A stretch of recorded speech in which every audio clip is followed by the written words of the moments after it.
This is Tim here from Your Six Studios. Today in this video, I'm going to show you how to turn off the climate control or the fans on your Tesla. So sometimes you might just want to open up the windows and relax when you're driving using the natural AC.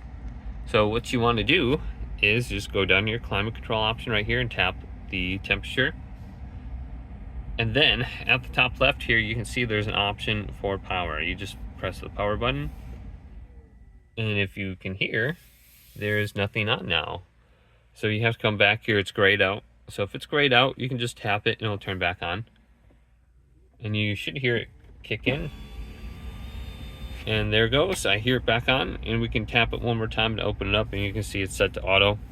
Now you can turn on the AC manually right here.